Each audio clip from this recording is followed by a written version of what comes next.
بسم اللہ الرحمن الرحیم۔ السلام علیکم ورحمۃ اللہ وبرکاتہ۔ ناظرین کرام، اکثر یہ ہم سوچتے ہیں کہ اگر ہم دعا کرتے ہیں تو ہماری دعا قبول کیوں نہیں ہوتی؟ کیونکہ اللہ تعالیٰ نے قرآن پاک میں فرمایا کہ ادعونی استجب لکم، یعنی مجھ سے مانگو میں ہر چیز عطا کر دوں گا، یعنی مجھ سے دعا کرو میں ہر دعا کو قبول کروں گا۔ پھر سوال یہ ہے کہ اگر ہم دعا کرتے ہیں تو ہماری دعا قبول کیوں نہیں ہوتی؟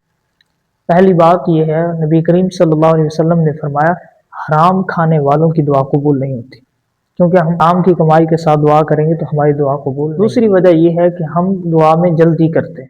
ہم دعا کرتے ہیں تو ہماری یہ سوچ ہوتی ہے کہ کل یہ دعا قبول ہو جائے گی، لیکن نبی کریم صلی اللہ علیہ وسلم نے فرمایا کہ دعا میں جلدی نہ کریں، یعنی جب تک انسان جلدی نہ کرے دعا قبول ہوتی رہے۔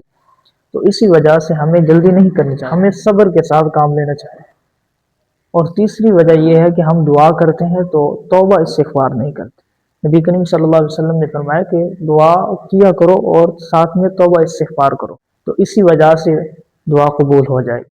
اور چوتھی وجہ یہ ہے کہ ہم اگر دعا مانگتے ہیں تو دعا میں درود شریف پڑھنا بھی چاہیے، درود شریف کے بغیر دعا اوپر نہیں جاتی، تو اسی وجہ سے ہماری دعا قبول نہیں ہوتی۔